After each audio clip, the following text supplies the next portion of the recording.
Oh hi, didn't see you there. Welcome to Escape 95. My name is Daniel Armansson, aka Sadami, and I'm on my journey becoming the best poker player in the world. If you want to follow that journey, if you want to learn how to beat the game of poker, smash that subscribe button and join the strongest poker community on the platform. Today we are in the Cementerio alla Recoleta. Yes, so this is the place where all the rich people die, and it's super cool. Check it out.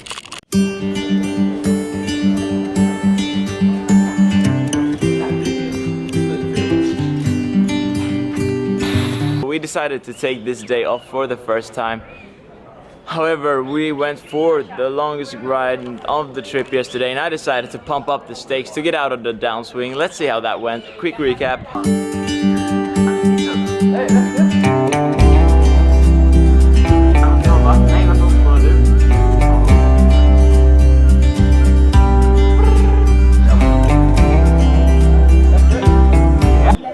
That was not good. I think today will be a well-needed day off. So let's just do tourist stuff for the first time in Buenos Aires. Come along, I am your guide.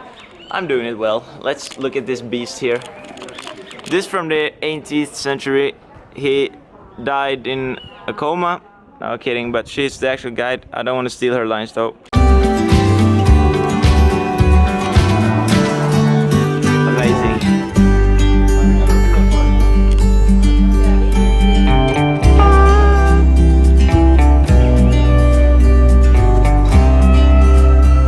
Rich. Hello. Now we are in the biggest mall in Recoleta and we find our masterpiece. Let's see if we can find this one.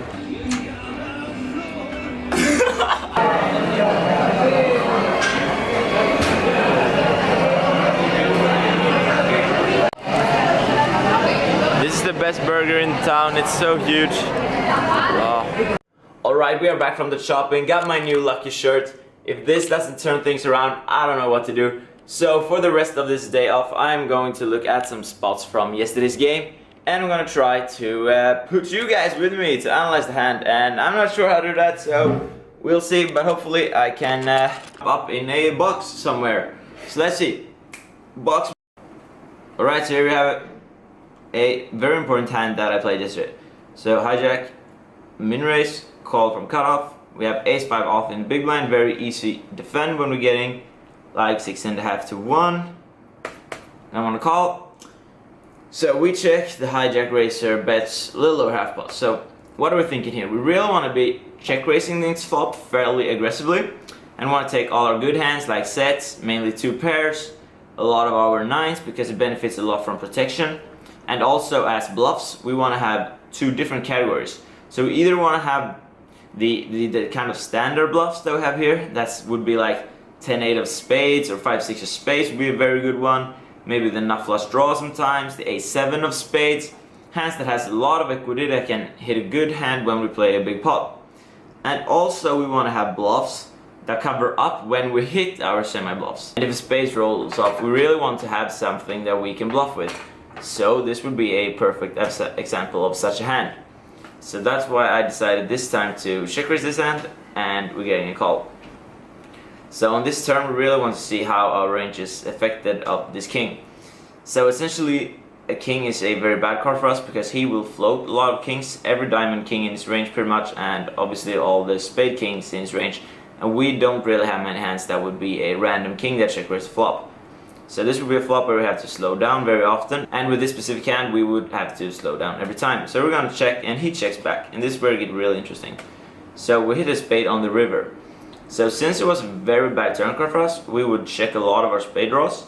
So now suddenly we have a lot of nuts on the river, and this was one of the hands that were blocking the bluffs that we would have on the river. So essentially we have the perfect blocker. And this is a play that I really want to see you guys start making in tournaments. There's 30 big blinds in the middle, he has 80 behind. So I decided to move all in. There's essentially not too much that he could do because he would have barreled a lot of his spades on the turn.